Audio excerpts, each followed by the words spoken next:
Hai guys, apa kabar hari ini? Di video kali ini aku mau cerita tentang pengalaman pribadi aku selama aku tinggal di India.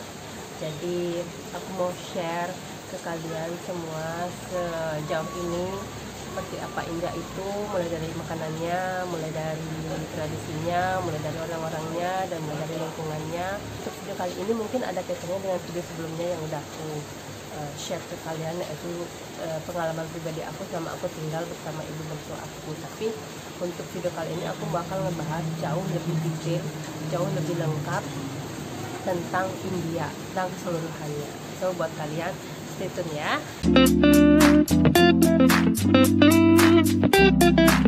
Guys, langsung aja aku share pengalaman pribadi aku selama aku tinggal di India. Nah, di video sebelumnya aku udah kasih tahu bahwa aku sudah hampir setahun tinggal di India. Aku ke India itu sebenarnya di bulan Mei tahun 2019. Tapi karena waktu itu aku masih pakai turis visa, jadi aku harus balik lagi ke Indonesia buat extend visa aku. Dari turis visa aku convert ke yang namanya entry visa. Jadi di sini kalau spouse visa atau visa untuk nikahnya itu dinamakan entry visa atau visa X1. Nah, untuk masalah dokumennya nanti aku bikin secara terpisah karena untuk saat ini aku belum punya dokumen yang lengkap, yaitu OCI. OCI itu adalah Overseas Citizenship of India. Jadi aku belum holding yang namanya OCI. Oke guys, langsung aja aku share pengalaman pribadi aku selama aku tinggal di India. Dan yang pertama yang aku share itu tentang makanannya. Guys, aku baru menetap di India itu mulai dari bulan September lalu. Jadi aku nyampainya di India tanggal 25 September 2019 dan sekarang sudah bulan September lagi. Jadi tanggal 25 ini aku bakal genap 1 tahun tinggal di India. Nah, untuk yang pertama yang akan aku bahas itu yaitu tentang makanan. Nah, makanan di India itu kalau untuk kalian yang belum pernah merasakan makanan India mungkin rasanya aneh, karena makanan India itu rasanya kebanyakan rempah-rempah. Aku pertama kali datang ke India itu bukan pertama kali ngerasain makanan India, karena sebelum aku menikah aku sudah sering makan makanan India bersama suami aku. Jadi untuk makanan India itu udah nggak asing lagi di lidah aku. Cuman makanan yang aku makan di restoran dan makanan yang aku makan untuk makanan rumahan itu jauh berbeda gitu loh. Ya jelas lah, yang namanya makanan restoran pasti kualitasnya berbeda. Tapi kalau untuk makanan rumahan mungkin makanannya jauh lebih simpel dari makanan yang disajikan di restoran. Nah, kalau jenis makanan rumahan itu biasanya makanan yang bahan yang selalu dimasukkan untuk makanan rumahan itu yang nggak pernah lepas ya, yang selalu setiap hari dipakai itu adalah bubuk cabai. Itu bubuk cabai itu wajib. Kemudian ada yang namanya bubuk kunyit, yang wajib juga itu ada jintan. Jintan itu setiap masakan rumahan di India itu pasti selalu ada. Dan apalagi ya, pokoknya 3 jenis bahan itu selalu ada di makanan rumahan di India. Kemudian ada yang namanya daun ketumbar atau coriander leaf. Di sini kalau di Indonesia sejenis kayak daun seladri ya, daun seladri. Tapi kalau di sini rasanya agak lebih aneh. Kalau daun seladri itu menurut aku enak, tapi kalau di sini daun coriander atau coriander leaf itu rasanya aneh dan baunya tuh cukup nggak enak, baru pertama kali aku nyoba ya. Kemudian apalagi ya, yang bawang bombay itu setiap hari, setiap makanan selalu ada. Entah itu mau masak ikan, mau masak ayam, mau masak sayur, itu bahkan mereka suka makan bawang mentah di sini. Jadi itu bahan-bahan yang wajib dipakai untuk masakan rumahan. Nah, karena aku baru pertama kali nyampe di India itu nggak bisa nyium yang namanya bau bubuk cabai. Jadi soalnya aku waktu baru nyampe di India itu aku dalam keadaan lagi hamil, lagi ngidam, dan ngidamnya itu aku sama sekali nggak bisa nyium yang namanya bau bubuk cabai. Kebayang nggak? Setiap hari makanan rumahan itu bahannya yang diharuskan itu adalah bubuk cabai, sedangkan aku nggak bisa yang namanya nyium bubuk cabai.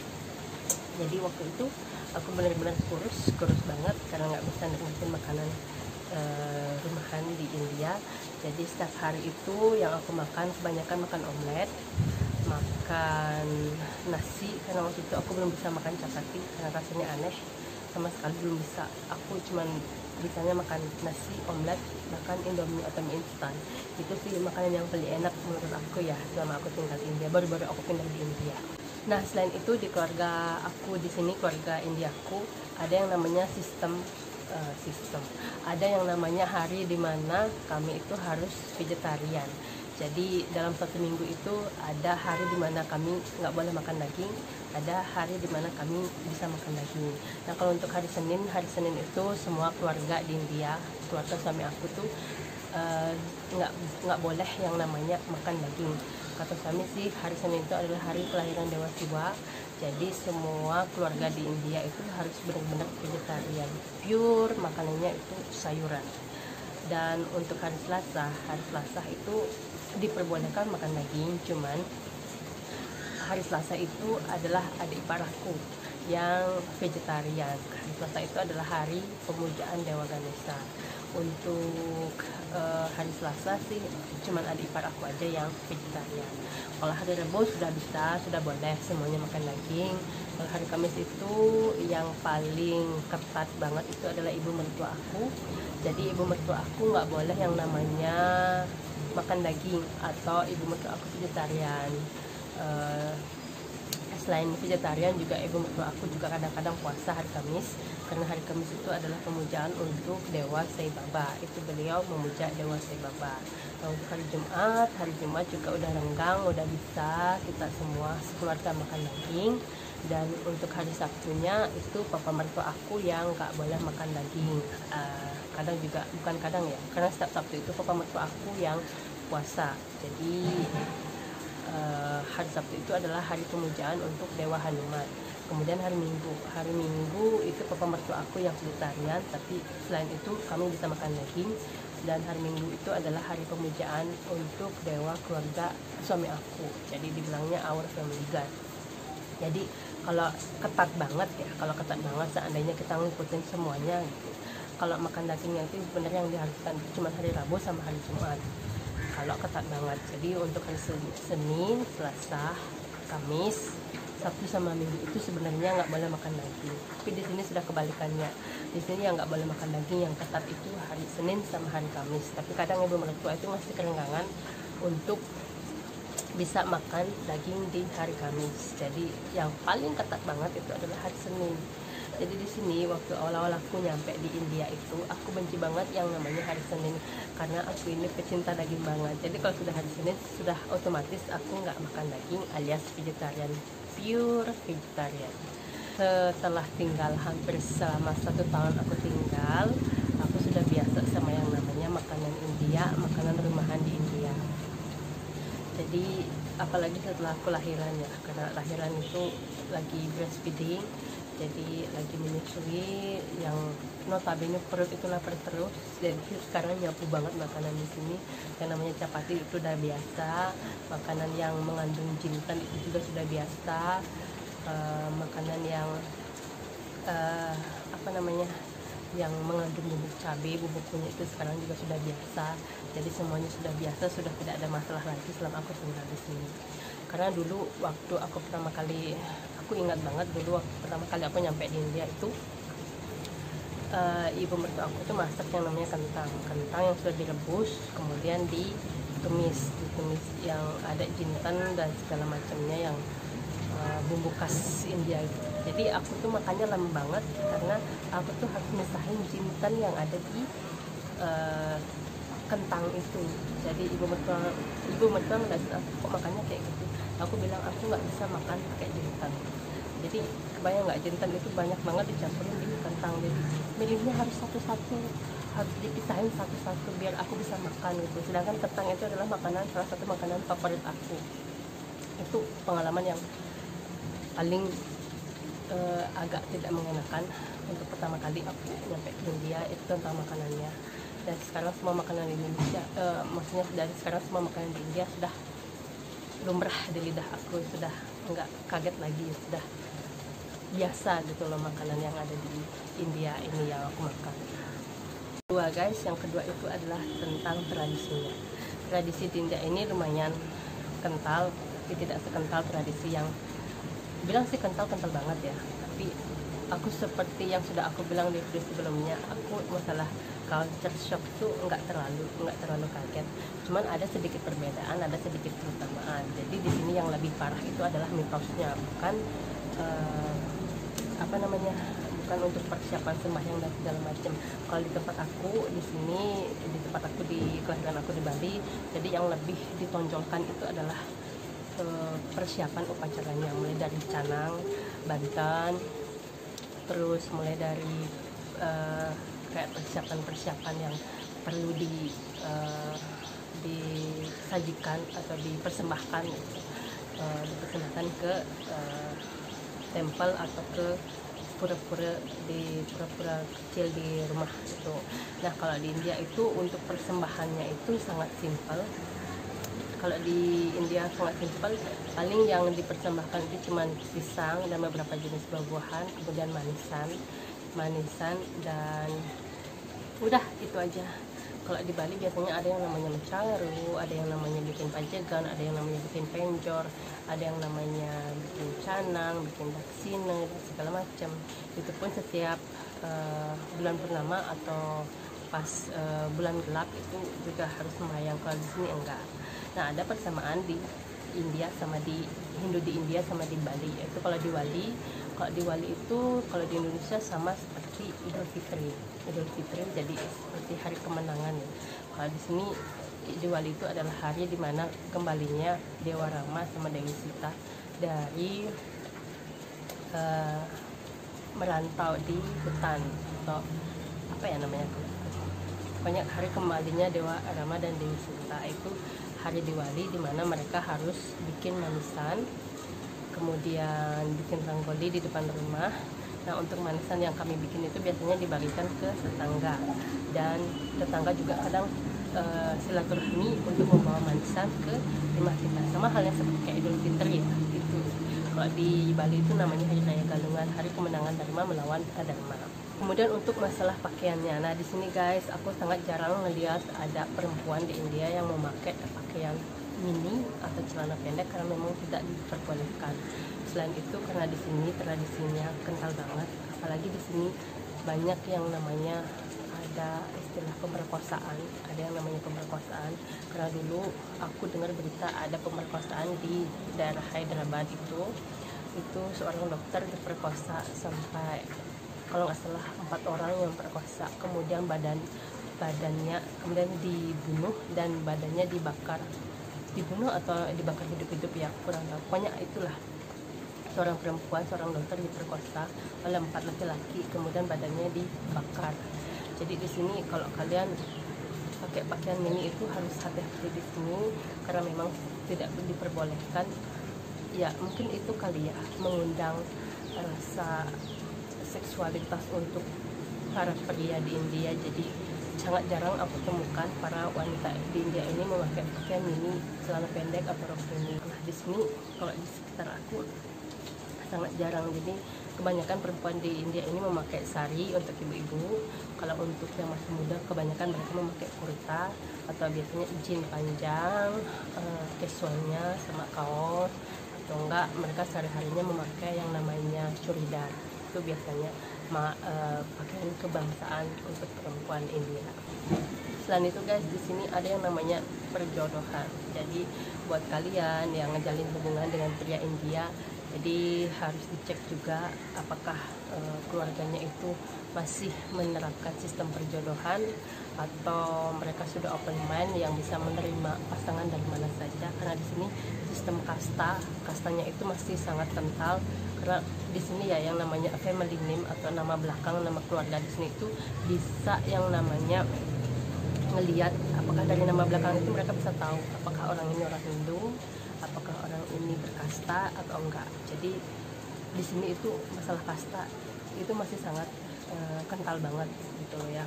Dan untuk pengalaman pribadi aku, untuk suami aku dan keluarga aku, keluarga India aku, jadi mereka itu semuanya sudah open mind. Jadi mereka untuk kasta itu tidak terlalu dipermasalahkan, bahkan ibu mertua aku ketiga anaknya itu menikah, bukan dijodohkan. Jadi suami aku menikah dengan aku itu bukan berjodohan, tentu saja karena aku ini orang luar, bukan orang India. Dan adik ipar aku yang lagi satu juga nikah bukan dijodohkan, jadi mereka love marriage.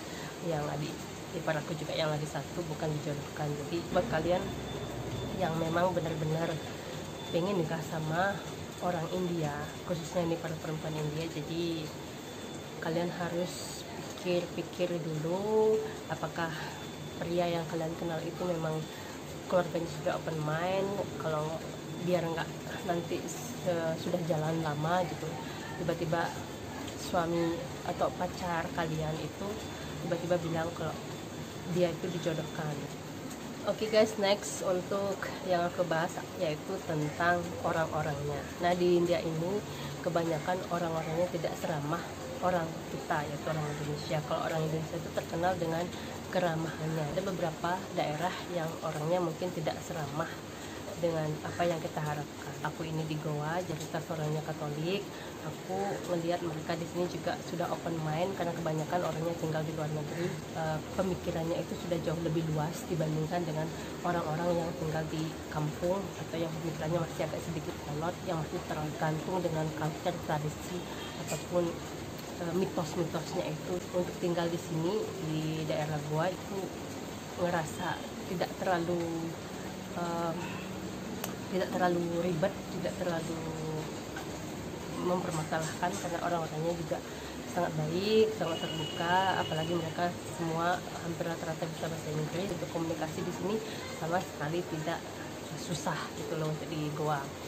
Masih ada beberapa orang, tapi kalau untuk orang yang memang sudah, sorry guys, tadi aku berhenti sebentar karena lonceng gerejanya lagi bunyi. Jadi ya seperti ini ya contohnya ya, orang-orang di sini masih sudah agak terbuka termasuk untuk urusan agama. Jadi ini rasa toleransi agamanya itu masih sangat tinggi banget. Kayak suami aku juga kadang kami juga sering sembahyang di gereja setiap minggu. Biasanya kami sembahyang di gereja.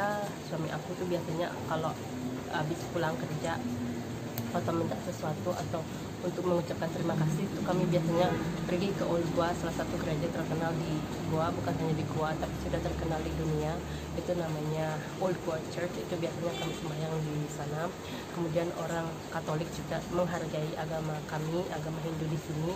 Jadi kalau orang Katolik itu kalau ada acara-acara tertentu seperti Christmas, biasanya mereka bawain makanan ke keluarga Hindu. Kemudian keluarga Hindu juga keluarga kami, kalau kami ada acara Diwali, hari raya lainnya juga, biasanya kami juga ngasih manisan atau beberapa makanan ke tetangga-tetangga kami yang beragama Katolik. Itu di sini untuk toleransi beragamanya masih sangat tinggi banget. Itu yang aku sukai tinggal di Goa, di lingkungan suami aku tinggal.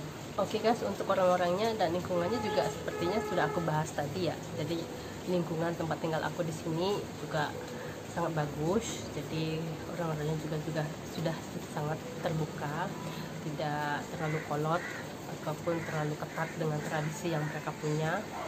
Dan ya seperti itulah pengalaman aku tinggal di India. Jadi I'm happy to stay here, especially with my family. Spesialnya lagi bersama keluarga India aku yang super baik, bersama suami aku yang sangat pengertian, yang tentu saja orangnya super jahil. Suami aku itu orangnya sebenarnya jahil banget, jadi suka ngerjain orang, tapi itu adalah suatu kelebihan buat aku. Seperti itulah pengalaman aku selama aku tinggal di India. Jadi nggak terlalu spesial kali ya, cuman buat kalian yang ngerasa masih belum bisa beradaptasi karena culture di India itu sangat berbeda dengan di Indonesia, khususnya buat kalian yang mungkin menjalani hubungan beda agama. Karena di India itu kenapa namanya itu adalah negara Hindustani, karena di sini mayoritas mereka itu agamanya itu agama Hindu. Kalian bisa nikah atau berhubungan dengan pria India yang beragama sama dengan kalian, sama seperti aku. Contohnya aku menikah dengan suami aku dengan pria India yang agamanya sama, yaitu agama Hindu, karena aku juga aslinya agama Hindu. Jadi tidak ada masalah sama sekali, tidak ada sesuatu yang dirumitkan sama sekali, tidak ada hal-hal yang sangat berbeda jauh dengan apa yang ada di tempat aku dan apa yang ada di tempat suami aku sama sekali. Jadi untuk tinggal di India ini sama sekali tidak, benar-benar nggak mengalami kesulitan sama sekali untuk menurut aku ya, karena apa yang ada di India, apa yang ada di tempat aku itu rata-rata ya tidak jauh beda. Cuman yang membedakan itu adalah mitosnya, kemudian makanannya yang sedikit beda. Jujur terus terang, makanan di Bali, makanan di tempat tinggal aku jauh lebih enak daripada makanan di sini. Tapi gimana ya, namanya jodoh, namanya hidup itu pilihan. Jadi aku memilih untuk menikah dengan pria India, memilih untuk tinggal bersama suami India aku di sini. Boleh buat untuk makanan enak yang ada di Bali, makanan yang jauh lebih enak yang ada di Bali itu, aku lebih memilih untuk meninggalkannya. Walaupun di sini aku makannya juga mulai belajar vegetarian, aku mulai terbiasa yang namanya makan sayur-sayuran yang notabene aku ini pencinta daging banget, yang biasanya setiap hari itu aku nggak bisa makan tanpa daging. Tapi mulai semenjak aku tinggal di India, jadi aku sudah mulai lebih belajar bagaimana makan sayur-sayuran dan buah-buahan, dan tentunya itu jauh lebih sehat ya guys. Oke guys, terima kasih banyak untuk video kali ini, untuk pengalaman pribadi yang aku share. Dan tipsnya apa ya, tips apa yang bisa aku kasih ke kalian ya, siapin mental aja deh buat kalian yang mungkin mau nikah dengan orang India. Jadi mentalnya itu harus disiapin untuk tradisinya, untuk budayanya, untuk lingkungannya, terutama untuk makanannya. Buat kalian yang sama sekali tidak bisa makan yang namanya Indian food yang khas banget, itu bumbu kunyit dan bumbu cabenya itu khas banget. Jadi ada mungkin kalian yang harus nyiapin 1 koper untuk makanan Indonesianya aja. Kalau menurut aku pribadi, aku sama sekali tidak bawa makanan. Biasanya aku cuman bawa makanan itu sambal terasi yang sasetan itu pun juga jarang aku makan. Kenapa? Karena baunya lumayan menyengat. Aku kemarin bawa 2 bungkus terasi bukan sambal terasi ya, terasi asli, terus udang. Sampai sekarang aku nggak pakai karena aku takut masak, karena kami tinggal di apartemen. Jadi kalau masak terasi itu baunya benar-benar keras, di seluruh ruangan itu baunya keras banget. Tempat aku kemarin masak yang namanya kacang goreng itu aku pakein terasi. Jadi adik ipar aku sama ibu mertua aku tuh nyiumnya baunya nyengat banget. Jadi itu aku cuma buka 1 bungkus aja, bungkus kecil itu aku buka. Semenjak itu aku udah nggak pernah lagi pakai yang namanya terasi. Dan aku juga jarang masak di sini karena mereka lidahnya juga lidah lokal, mereka lebih suka sama makanan mereka daripada makanan yang aku bikin, yang aku masak. Jadi kalau aku mau masak makanan aku sendiri itu, aku masaknya biasanya untuk diri aku sendiri. Jadi aku jarang masakin untuk mereka. Kalau untuk makanan favorit Indonesia yang mereka sukai cuma 1, yaitu Indomie kuah, yang sering aku masakin terutama papa mertua aku tuh suka banget sama Indomie. Oke guys, thank you so much yang sudah nonton, dan mudah-mudahan video kali ini ada gambaran untuk kalian yang mungkin mau ke India, mau nikah ke India ataupun mau liburan ke India. Jadi siapin mental aja ya, karena di lingkungan sini ada yang bilang lingkungannya kumuh, ya ada memang lingkungannya yang kumuh, tapi untuk di tempat tinggal aku lingkungan itu sudah lumayan bersih, tidak seperti di New Delhi atau di Mumbai ya. Bahkan di Mumbai itu ada yang namanya lingkungan kumuh, dan itu pun dijadikan tempat wisata untuk turis-turis dari luar yang datang ke India. Jadi itu merupakan spot highlightnya untuk para turis India, para turis luar yang mau berkunjung ke Mumbai. Oke guys, thank you so much ya. Jangan lupa di subscribe buat kalian yang pengen ngikutin terus video aku, yang pengen tahu tentang informasi tentang India. Jangan lupa di like, di komen, di share, biar channel aku lebih berkembang, jadi biar aku lebih semangat bikin videonya. Oke guys, thank you so much, bye bye.